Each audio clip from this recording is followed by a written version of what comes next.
Bravo dos Cortes apresenta documentário Putin, Ascensão ao Poder. Esse é Putin com o ex-presidente brasileiro Fernando Henrique Cardoso. Esse é Putin com o Lula, com Dilma, com Temer e com Bolsonaro. Era 31 de dezembro de 1999, quando Boris Yeltsin, o primeiro presidente da Rússia após o fim da União Soviética, renunciava diante de problemas de saúde e índices baixíssimos de popularidade. Vladimir Putin, que na época ocupava o cargo de primeiro-ministro, assumia oficialmente a presidência do país pela primeira vez. Mas essa definitivamente não seria a última. Desde então, Putin transformou a Rússia numa espécie de autocracia, invadiu 2 de seus países vizinhos e ex-membros da extinta União Soviética, e estreitou laços com países como a Síria e Irã, se posicionando contra o avanço da influência norte-americana. Ex-agente da KGB, o temido serviço de inteligência soviético que existiu entre os anos 1954 e 1991, Putin é advogado por formação, mas trabalhou como espião da agência de inteligência por mais de 15 anos. Com um estilo de governo que mais se assemelha a uma mistura entre o absolutismo das antigas famílias imperiais russas e a implacável máquina de propaganda soviética, Putin tem sido descrito por muitos como o czar do século XXI, governando um país que de democrático não tem nada. Controlando com mãos de ferro a população de um país cuja imprensa está praticamente toda nas mãos de um grupo de oligarcas que mantém laços estreitos com ele. Putin reprime e passa por cima de qualquer um que critique seu governo ou que ameace a sua permanência nele, inclusive os próprios oligarcas. Mais de 20 anos se passaram desde a fatídica renúncia de Yeltsin em 1999, mas Putin continua no poder. De lá para cá, os Estados Unidos foram governados por 4 presidentes diferentes, enquanto a Rússia segue sob as ordens de Putin. Uma vez no poder, ele se valeu de sucessivas manobras para se manter nele pelo máximo de tempo possível, o que vem acontecendo até hoje. Através de uma política que envolve manipulação, repressão e um grupo poderoso de aliados, Putin pode passar mais tempo no poder do que o próprio Stalin. A ascensão de Putin coincide com a queda da figura de Boris Yeltsin, mas para entender como Putin realmente chegou ao poder e como ele pode se manter lá até 2036, a gente precisa voltar um pouco a fita e entender a sua história, além dos motivos que levaram ao caos que sucedeu o fim da União Soviética e os eventos que culminaram na renúncia de Yeltsin.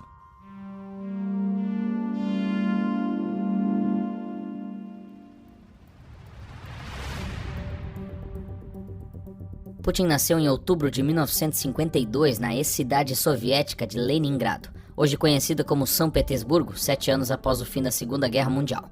Tanto seu pai quanto sua mãe, um casal de operários, sobreviveram aos horrores da Segunda Guerra, em especial ao terror dos nazistas. A Segunda Guerra deixou a União Soviética devastada. Após invadir países como a Áustria e a Polônia, Hitler autorizou a invasão da União Soviética, que até então era neutra no conflito. Isso fez com que o bloco fosse praticamente obrigado a entrar na guerra travada pelos alemães, o que levou a uma série de batalhas sangrentas entre alemães e soviéticos.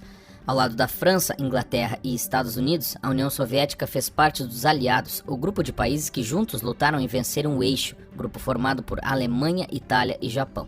Seu pai, Vladimir Spiridonovich Putin, inclusive, foi um veterano de guerra que sobreviveu à Segunda Guerra Mundial. Ele foi um dos poucos de sua unidade a voltar vivo para casa, apesar de ter convivido o resto de sua vida com sequelas deixadas por ferimentos feitos por estilhaços. Putin conta em um de seus livros que seu pai teve as pernas explodidas por um ataque suicida durante uma missão na Segunda Guerra. Já sua mãe sobreviveu ao terrível cerco de Leningrado, parte da chamada Operação Barbarossa, que tinha como objetivo a invasão da União Soviética por parte da Alemanha nazista, muito embora os 2 países tenham assinado um pacto de não agressão alguns anos antes. O cerco de Leningrado ficou conhecido como um dos episódios mais cruéis e sangrentos da história.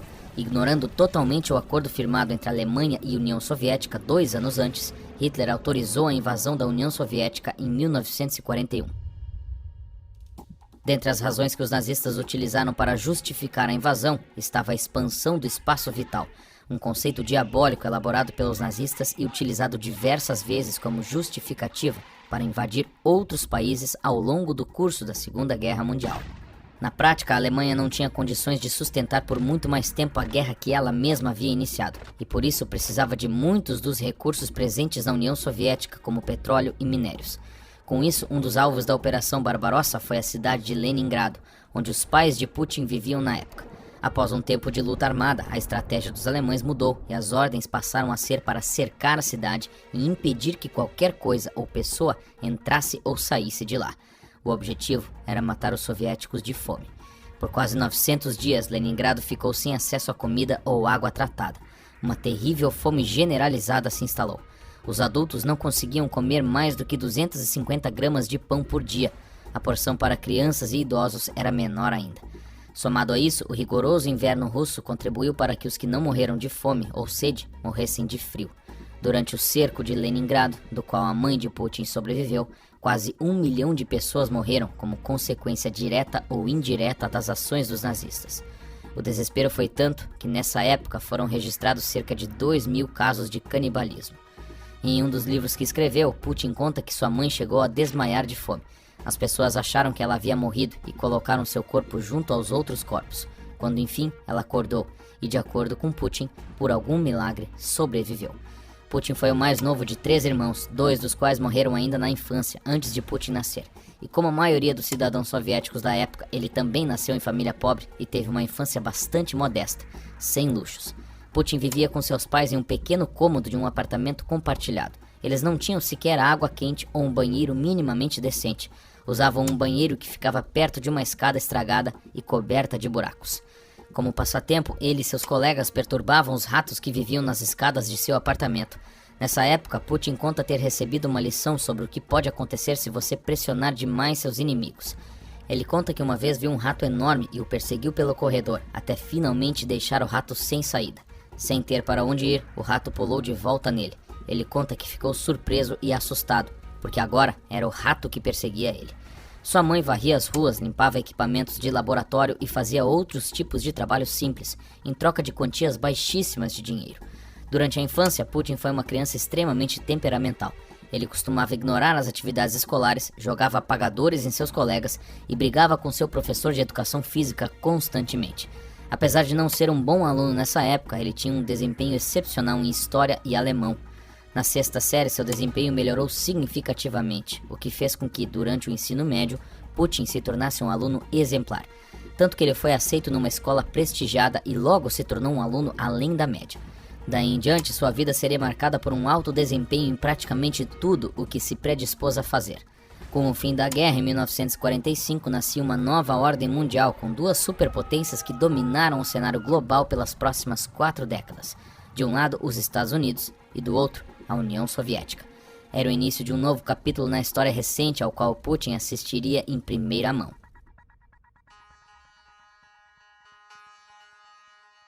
Com o fim da Segunda Guerra Mundial, Estados Unidos e União Soviética alçaram ao posto das 2 maiores superpotências da época e travaram um conflito ideológico que ficou conhecido como Guerra Fria.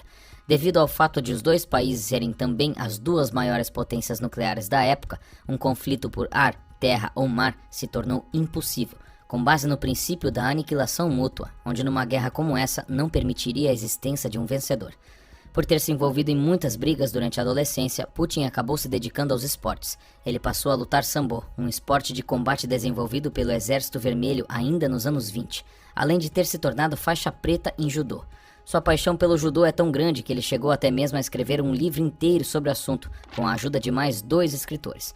Ao terminar a escola, Putin ingressou no curso de Direito, onde se formou pela atual Universidade Estatal de São Petersburgo. Lá, ele conheceu uma figura que mudaria completamente a forma como ele se relacionaria com a política, e que definiria o futuro da Rússia na virada do século. Anatoly Sobchak era professor de Direito Empresarial na mesma faculdade em que Putin estudava. Os 2 se conheceram e desenvolveram uma amizade que alavancaria a carreira política de Putin alguns anos depois. Foi logo depois da faculdade que Putin entrou para a KGB, o serviço de inteligência soviético que também atuava como polícia secreta.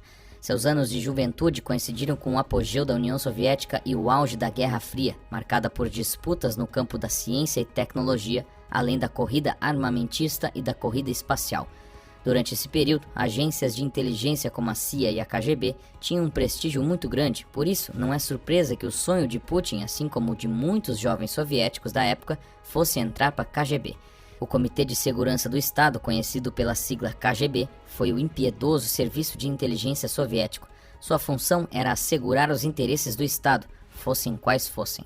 Isso incluía perseguir dissidentes e vigiar a população, esmagar opositores e manter a imagem do governo a qualquer custo, muitas vezes se valendo de métodos violentos e de operações disfarçadas. A KGB foi um exemplo prático da crença de que os fins justificam os meios. Tudo feito por ela era orquestrado com o objetivo de manter uma imagem impecável do governo soviético. O acidente nuclear na usina de Chernobyl foi um exemplo claro disso. As causas do acidente estavam diretamente ligadas a falhas no projeto dos reatores, mas isso não foi levado em consideração.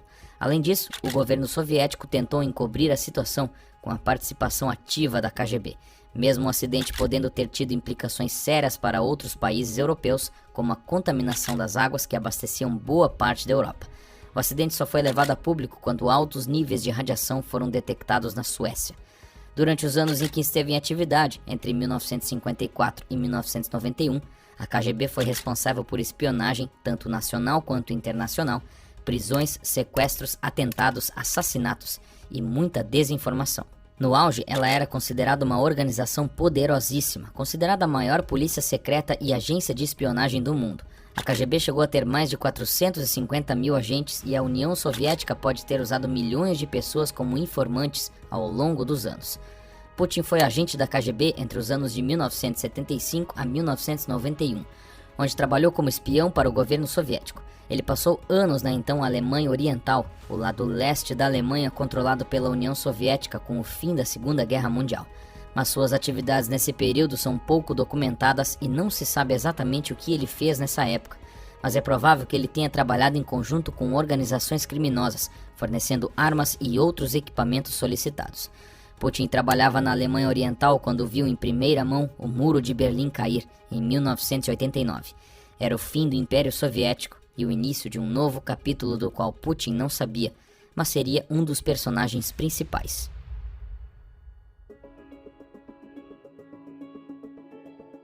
Nos anos 80, a situação econômica da União Soviética já não ia nada bem. Na época, Mikhail Gorbachev assumiu, mas suas políticas mais famosas, intituladas de Perestroika e Glasnost, não vingaram. Em 1989, era derrubado o Muro de Berlim, um dos símbolos máximos da Guerra Fria. E a Alemanha, dividida entre americanos e soviéticos com o fim da Segunda Guerra, era finalmente unificada sob um único governo. Com a União Soviética em ruínas, Gorbachev sofreu uma tentativa de golpe de Estado. Nessa época, Putin renunciou ao cargo que tinha na KGB e voltou para sua cidade natal, agora chamada São Petersburgo. Logo depois, Sobchak se tornou prefeito de São Petersburgo e fez de Putin seu vice. Esse movimento por parte de Sobchak, um amigo de longa data, fez com que Putin desse o primeiro passo em direção à política. Gorbachev foi o último líder da União Soviética, oficialmente dissolvida em dezembro de 1991 e desmembrada em 15 repúblicas independentes, sendo uma delas a Federação Russa, da qual Boris Yeltsin seria eleito o primeiro presidente. Yeltsin foi um político muito carismático que conquistou o apoio do público e assumiu a presidência da Federação Russa quando a União Soviética acabou. Mas ele liderou uma política de aproximação com o Ocidente, especialmente com os Estados Unidos, o que não agradou muita gente. Desde o fim da Segunda Guerra, os Estados Unidos se tornaram a nêmesis dos soviéticos e não seria do dia para a noite que essa relação mudaria. Por décadas, os soviéticos desconfiaram dos americanos, assim como os americanos desconfiaram dos soviéticos. De início, os índices apontavam para um alto nível de aprovação do governo de Yeltsin, mas o verdadeiro caos tomou conta da Rússia com o fim da União Soviética, e sua economia, praticamente implodida durante os anos de Gorbachev, somada à aprovação do governo de Yeltsin, que despencou para apenas 6% no fim de seu mandato, não acabou nada bem. O governo de Yeltsin vendeu milhares de estatais, empresas que até então tinham sido controladas pelo Estado, numa tentativa de reestruturar a economia russa. O programa de privatização lançado na metade dos anos 90 foi a maior onda de privatização da história, com cerca de 800 empresas vendidas por mês. A maioria dessas empresas foram parar nas mãos de um pequeno grupo de pessoas conhecidas como os oligarcas russos, numa tentativa desesperada de alavancar novamente sua popularidade, que não ia nada bem, Yeltsin vendeu diversas estatais a preço de banana. E foi exatamente nessa época que Putin se tornou vice-prefeito de São Petersburgo, conhecida como a capital do crime na Rússia. Como vice, ele usou sua posição para favorecer grupos de interesse, ganhando o respeito e a simpatia dessas pessoas. Logo, Putin se tornou um dos favoritos entre os oligarcas e ascendeu rapidamente a cargos cada vez mais altos, sendo finalmente nomeado primeiro-ministro do governo de Yeltsin. Na virada de 1999 para 2000, Yeltsin renunciou, fazendo de Putin o novo presidente da Rússia. A virada do milênio trouxe consigo uma série de mudanças, e essa foi uma delas. A chegada de Putin à presidência alteraria por completo o mapa geopolítico do leste europeu nas décadas seguintes, embora ninguém soubesse disso naquela época, nem mesmo o próprio Putin. No ano em que Putin assumiu, terroristas chechenos começaram a forçar em direção às fronteiras com o território russo. Em agosto de 1999, uma série de ataques terroristas a prédios civis russos matou mais de 300 pessoas. Putin, como primeiro-ministro, culpou os radicais chechenos pelos ataques e iniciou uma guerra contra a Chechênia, que acabou sendo anexada ao território russo. Tempos depois, descobriu-se que os ataques foram orquestrados por membros da FSB, a agência de inteligência que substituiu a KGB após o fim da União Soviética, e que os ataques foram descritos como um treinamento. No entanto, esses ataques aumentaram drasticamente a popularidade de Putin entre os eleitores, que até então não passava de um rosto novo na política russa. Os índices de aprovação de Putin escalaram de 2% antes dos ataques para 45% depois dos ataques. E essa disparada foi diretamente responsável pela vitória de Putin nas eleições de 2000.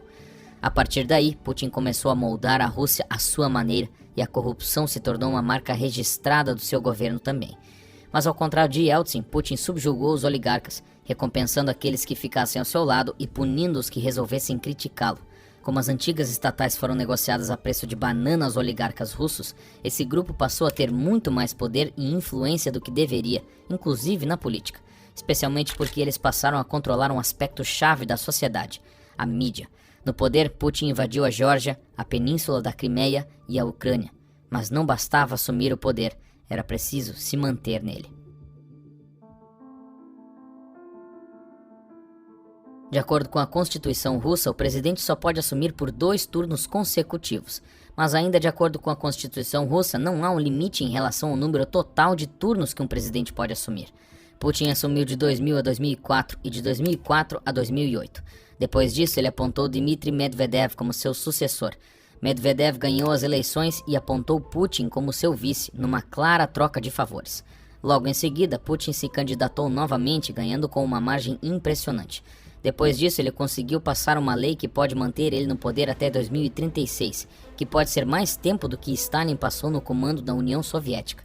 Mas além de ter mexido vários pauzinhos para se manter elegível por mais tempo do que deveria, Putin utiliza 2 táticas específicas para se manter no poder e fazer parecer que o povo realmente prefere ele. A Rússia é considerada um dos países mais perigosos do mundo para se trabalhar como jornalista. Alexander Litvinenko, ex-oficial russo e ex-membro da FSB, acusou o governo de Putin de ser extremamente corrupto. Ele também acusou o governo russo de ter orquestrado o assassinato do oligarca russo Boris Berezovsky e apontou que os próprios russos teriam planejado os atentados à bomba contra os apartamentos civis, dentre outros atos terroristas, todos tendo sido esforços para alçar Putin ao poder durante as eleições. Ele também acusou Putin de ordenar o assassinato da jornalista russa Anna Politkovskaya. Litvinenko teria cunhado a expressão Estado mafioso para se referir à Rússia de Putin. Litvinenko sofreu envenenamento por polônio em 2006 e morreu semanas depois. Mikhail Khodorkovsky, ex-proprietário da petrolífera Yukos, uma das maiores do mundo e a maior da Rússia, uma vez considerado o homem mais rico da Rússia, foi preso e sentenciado a 14 anos de prisão sob a acusação de corrupção, fraude, sonegação e evasão de divisas. O governo de Putin também reprime qualquer ato contra o governo praticado pelos civis, mesmo que dificilmente eles aconteçam com frequência, por causa das alianças que Putin mantém. Putin fez e manteve algumas alianças ao longo de sua trajetória política que o ajudaram a não somente chegar, mas a se manter no poder. E isso é especialmente verdade quando se trata dos oligarcas russos. Os oligarcas se beneficiaram muito com a onda de privatizações promovida por Yeltsin na década de 90. Isso fez com que eles se tornassem ainda mais poderosos, controlando inclusive os meios de comunicação, o que nos leva à segunda tática: alimentar a máquina de propaganda russa. Além de ser uma máquina militar, a Rússia também é uma máquina de propaganda, exatamente como era a União Soviética. Praticamente todos os jornais trabalham a favor do governo, o que significa que é o governo de Putin que decide o que vai ao ar sobre o governo de Putin, e nesse caso, Putin prefere esconder tudo que não pode ser bom para sua imagem. Assim, ele usa a mídia para manipular a opinião pública e conseguir se manter no poder sem necessariamente ser considerado um ditador. Não é como se ele obrigasse as pessoas a votar nele. Ao invés disso, ele induz elas às conclusões erradas, que eventualmente levam elas a votarem nele. A máquina de propaganda russa funciona com o intuito de manter Putin no poder pelo máximo de tempo possível, alterando a percepção das pessoas sobre quem ele realmente é e o que ele realmente faz, tanto dentro quanto fora da Rússia, algo muito similar ao que Stalin fez nos anos em que governou a União Soviética. A máquina de propaganda soviética foi uma das maiores e mais eficientes do mundo, tanto que conseguiu levar a um culto de personalidade envolvendo Stalin, algo muito parecido ao que acontece hoje com Putin, ainda que em proporções diferentes. Assim, Putin vai se tornando um líder cada vez mais autoritário, populista e perigoso.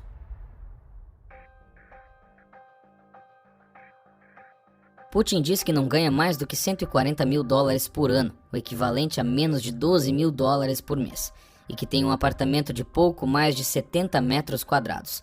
Sua verdadeira fortuna, entretanto, ainda é um mistério não desvendado, mas existem algumas teorias. O Palácio de Putin, por exemplo, é uma mansão às margens do Mar Negro que teria sido construída pelos oligarcas russos para uso pessoal do presidente. Além disso, algumas coisas estão ligadas a amigos e familiares de Putin, embora nunca diretamente a ele, como um super iate de cerca de $100 milhões. Mas Putin não deixa rastros, por isso é praticamente impossível saber com clareza de onde vêm todas as coisas que ele tem. Mas fato é que uma das razões pela qual Putin tem interesse em se manter no poder é porque isso significa conseguir manter o seu estilo de vida, que aparentemente conta com uma coleção de relógios de luxo, uma mansão de quase $1,5 milhão, além de aviões, helicópteros, carros e iates. Até o início dos anos 90, o nome Vladimir Putin era um nome quase que totalmente desconhecido. Hoje, Putin é considerado um dos políticos mais influentes do mundo e lidera um país que avança impiedosamente sobre seus vizinhos, na tentativa de recuperar uma suposta glória perdida dos anos do grande Império Soviético. Putin não é muito diferente dos tiranos que governaram a Rússia imperial pré-revolução, muito menos dos revolucionários que tomaram o poder logo depois. Sua popularidade dentro do território russo pode ser facilmente atribuída à máquina de propaganda que se tornou a mídia russa nas últimas décadas. Sua vida, assim como sua paixão pelo xadrez, parece ser marcada por movimentos sempre muito calculados e precisos, com o intuito de chegar a um objetivo específico. Suas raízes na KGB certamente ajudaram a moldar a forma como ele enxerga as potências europeias, e principalmente os Estados Unidos, que aparentemente nunca deixaram de ser seu inimigo número 1. Como quem ainda está a serviço, Putin leva uma vida de devoção ao Estado, muito embora em alguns momentos não se saiba se Putin vive para o Estado ou se o Estado vive para Putin. Ele usa sua posição para alcançar os mais mirabolantes e diabólicos planos que passam pela sua cabeça, não hesitando em passar por cima de tudo e todos para conseguir o que quer.